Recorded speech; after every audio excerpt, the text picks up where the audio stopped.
Ну что, привет, физкультурники. Итак, сегодня мы продолжаем с вами съемку упражнения про функциональный тренинг. И если в прошлый раз мы с вами снимали упражнения подтягивания на кольцах, то есть горизонтальные подтягивания, их еще называют австралийские подтягивания, их также можно делать с перекладиной, только с низкой такой, да. И кто не видел, посмотрите обязательно, это есть в последнем видео. Сегодня, друзья, мы с вами переходим уже к следующему виду подтягивания, тоже обычные вертикальные подтягивания, и мы рассмотрим несколько упражнений, которые у нас там есть. Ну что, друзья, как всегда, перед тем, как мы начнем, лайк, подписка. Вам не сложно, мне приятно, а YouTube полезно для продвижения моих видео. Ну что, народ, погнали!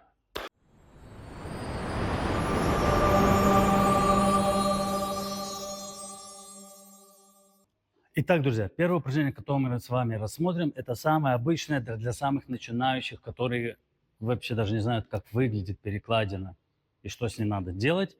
Окей, это самый обычный hang strict. То есть нам нужно просто сделать, или это еще называется hand hold, если я правильно помню. Окей, то есть нам нужно сделать просто обычный вис, приучить на схват, просто держать наш вес тела на перекладине. Итак, друзья, как это выглядит, смотрим. Все, что нам нужно, это бар. Мы просто должны повиснуть, выпрямить ноги, расслабиться и висеть. Чем дольше висим, тем более крепкий наш хват. Это естественно, да, как бы понятно, друзья. Итак, наша цель здесь просто висеть как можно дольше. Тренируем хват. Можно также висеть не только на пальцах, но стараться заводить руки чуть-чуть вперед. Больше такая калистеническая тема, да, заводить руки вперед и пытаться удерживать так. И хват при этом будет работать намного более сильнее. Если вы привыкнете так делать, то потом подтягиваться и делать силы выходом, и делать силовые выходы на перекладине будет намного проще, если вы будете делать. Но так как мы все-таки кроссфит занимаемся, и у нас строгих подтягиваний все-таки меньше, чем скоростных, поэтому нам это меньше релевантно, но все же для того, чтобы изучить еще какой-то скилл, почему бы и нет. Окей, это первое наше упражнение. Второе, друзья, упражнение, которое мы сегодня с вами рассмотрим, это baby pull-ups, окей? И выполняется оно на кольцах, и выполняется оно следующим образом. Смотрим. Итак, друзья, следующее, это, как мы сказали, называется baby pull-ups. Подтягивается оно, делается следующим образом. Во-первых, мы снимаем тапки.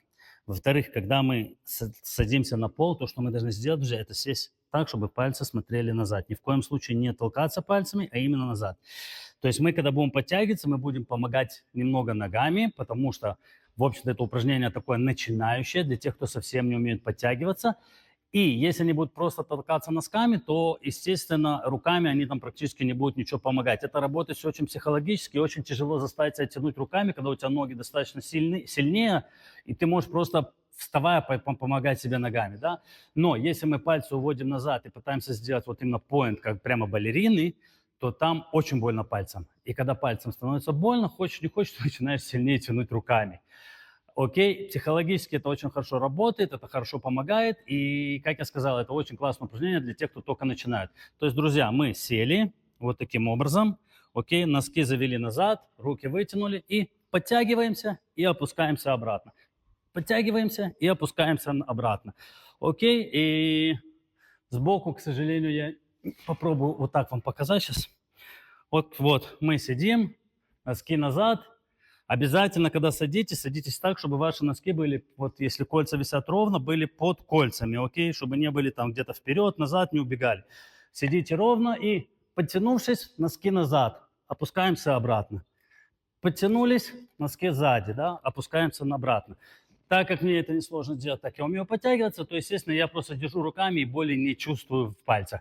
Но поверьте мне, если вы не умеете подтягиваться и попробуйте сделать, вы поймете, о чем я говорю. Обязательно попробуйте это упражнение. Поехали дальше. Итак, друзья, следующее упражнение у нас, переходим уровень выше, это резинки. Тоже, в общем-то, резинки это тоже для начинающих уже таких ребят, которые только учатся подтягиваться, но которые уже, скажем, взяв резинку потолще, могут с ней хотя бы несколько раз потянуться. Моя теория резинок следующая. Друзья, с резинками, если вы будете постоянно подтягиваться, вы подтягиваться не научитесь. Поэтому, как вы знаете, а если не знаете, можете зайти в интернет и проверить. Резинки бывают там вот таких толщины, и все уже, и вот до таких тоненьких доходят. Разница, как вы понимаете, в них очень простая. Логика совершенно простая, да, то есть чем тоньше резинка, тем она меньше тебе помогает, и тебе приходится больше включать свои мышцы в работу. Поэтому, если вы учите подтягиваться, и вы начали подтягиваться, скажем, с толстой резинкой, моя теория, как я сказал, изначально очень проста. Подтянулся 5 раз с резинкой определенной ширины, все, бери следующую, бери чуть потоньше. Потянулся с ней 5 раз, бери еще тоньше. То есть каждые 5 подходов, не каждые 5 подходов, а как только ты смог подтянуться 5 раз, минимум 5 раз, с резинкой определенной толщины, берешь следующую толщину, та, что чуть-чуть поменьше. Окей? И так, пока не доходишь до самой тоненькой. Когда ты смог сделать 5 раз с тоненькой резинкой, я тебе уверяю, что хотя бы 1-2 раза, но без резинки, ты точно сможешь сделать. В этом точно проблем не будет, окей? Плюс, если вы еще, естественно, не просто только подтягиваетесь с резинками, а дополнительно еще разные другие упражнения, чтобы укрепить ваши другие мышцы, которые работают подтягиванием, так вообще проблем никаких не будет. Но сегодня мы говорим о следующем. Сегодня мы не о том, как научиться подтягиваться, а какие у нас есть просто опции, да? Итак, немножко отвлеклись, возвращаемся. Резинка. Помощь для тех, кто начинает только учиться подтягиваться. Друзья, самая простая. Встали, ногой вовнутрь, зацепились, резинка нам чуть-чуть помогает, подтянулись, опустились. Теперь, если вы становитесь полной стопой, то есть вытянутая нога, резинка натянута сильнее, естественно, она вам помогает больше. Если вставляете колено, резинка, естественно, растянута чуть меньше, естественно, будет помогать вам чуть меньше, из-за этого подтягиваться вам будет немножко сложнее и тяжелее. Как вариант, тоже можете это, друзья, использовать. Дальше. Следующий вариант, друзья, это тот, что, как я сказал, вы опускались с резинки ТТТ, дошли до самой тоненькой, сделали с ней 5 раз, и вот, ура, настал тот момент, когда вы можете попробовать подтянуться без резинки, обычный пулапс. То есть следующий наш вариант после резинки – это обычный пулапс, без всяких помощи, без всякой помощи, только наш вес тела. То есть обычные, залезли, руки взялись. Кстати, насчет хвата, друзья, есть разного типа хвата, но обычно те, кто только учатся подтягиваться, да, хват должен быть средний, то есть не надо брать его таким вот совсем над плечами или там уже плеч, или там вот так, да, надо взять чуть-чуть шире, чем плечи, и при этом, чтобы при подтягивании вы чувствовали, что вам удобно и комфортно, а не что у вас там слишком растягивается или наоборот слишком узко, и вы прямо все скукоживаетесь. Окей? Самые обычные подтягивания взяли, встали, подтянулись, окей? Без всяких там помощи, без резинок, без ничего. Когда вы только перейдете первый раз, друзья, после резинок, как я сказал, скорее всего, вы будете подтягиваться раз, может быть, 2 раза. Окей? Это нормально. Тут ваша цель уже будет нарабатывать количество подтягиваний, становиться все сильнее. Как вы построите план в этом плане? План в этом плане, интересно, да? Так у вас и будет все это, друзья, идти. Поэтому смотрите уже, как это правильно строить. Но, в общем-то, если вы уже смогли сделать без резинки, продолжайте это делать без резинки, чтобы как-то в этом продвигаться намного быстрее, лучше и сильнее. Да? Нету смысла возвращаться к резинке. И последнее, друзья, что мы сегодня рассмотрим, это подтягивание с дополнительным весом.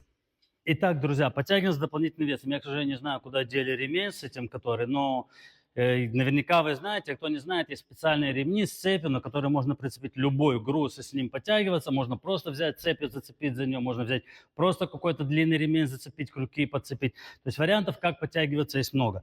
В данный момент я не нашел его, поэтому не знаю. Покажу вам те 2 варианта, которые я сейчас в данный момент могу использовать. Итак, первый вариант – это гиря.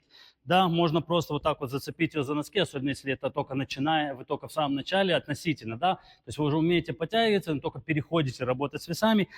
Гири легенькие, там 10-12 килограмм, можно вот просто на пальцах ног вот так вот зацепить. И там уже побольше, 16, 20, 24, это уже может быть чуть сложнее, менее удобно, но легкие гири, в общем-то, можно. То есть вариант все тот же самый, просто зацепили его пальцами, да, перекладина чуть низковато, но не страшно. И отсюда подтягиваемся с ней, держа ее на пальцах ног. Окей, если у вас нет гири, есть гантели, то гантели тоже, если они не очень большие, не совсем тяжелые, можно делать таким же образом. То есть я обычно зажимаю между коленями, мне удобнее именно между коленями, да, ноги скрестили, между коленями зажали, и также можно с ней подтягиваться. Есть, которые цепляют ее за низ и обхватывают вот так вот 2 ногами.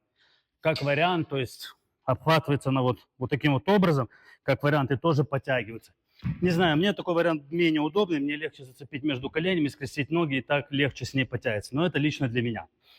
Вот, то есть weighted это означает, что мы уже перешли на последний уровень подтягивания, мы подтягиваемся с весами, то есть как в любой тренировке любых мышц, друзья, когда мы начинаем подтягиваться, дополнительно, когда мы начинаем увеличивать веса наши рабочие, наши мышцы становятся сильнее, становятся больше, наши связки становятся крепче, и, естественно, мы можем все больше и больше поднимать веса. И подтягивание в этом не исключение. Дополнительный вес и погнали работать на то, чтобы наши мышцы были сильнее и крепче и больше. Вот таких вот несколько, друзья, было сегодня у нас упражнений для подтягивания. Понятно, что есть еще куча разных видов подтягиваний, какие-то всякие разные варианты, вариации. Можно делать все, что угодно. И, естественно, это, в общем-то, в большинстве своем тут упражнения, кроме первых двух, да, это уже упражнения такие более для продвинутых, которые умеют хоть как-то подтягиваться, даже если это с резинкой. Первый, да, это в основном для тех, которые не умеют, но, опять же, это только такое, знаете, прикоснулись к этому миру подтягиваний, где есть разного вида подтягивания, просто чтобы вы о них знали. Понятно, что если вы только начинаете, там целую программу надо строить, чтобы как научиться правильно подтягиваться и вообще, чтобы начать подтягиваться. Для тех, кто умеет хоть чуть-чуть подтягиваться, это, может быть, будет чуть более полезно, потому что там с резинками можно уже играться и продвигаться немного сильнее и быстрее. Но по большому счету, друзья, вот такие вот у нас есть плюс-минус варианты. И пишите, что вы по этому поводу думаете. Пишите, если хотите, чтобы написать, например, разобрать, как научиться правильно подтягиваться, какие мышцы лучше обрабатывать, разрабатывать и какие упражнения делать. Кому это будет интересно, с удовольствием запишу на эту тему видео и как-то разберем это все. Ну а пока, друзья, как всегда, лайк, подписка. Не прощаюсь. Обязательно увидимся с вами в следующих видео. Обязательно, друзья, подписывайтесь, если вам не сложно. Хочется набирать побольше людей, которым интересна тема кроссфита и все, что с ним связано. На этом будем прощаться, друзья. И да пребудет с вами сила. Пока.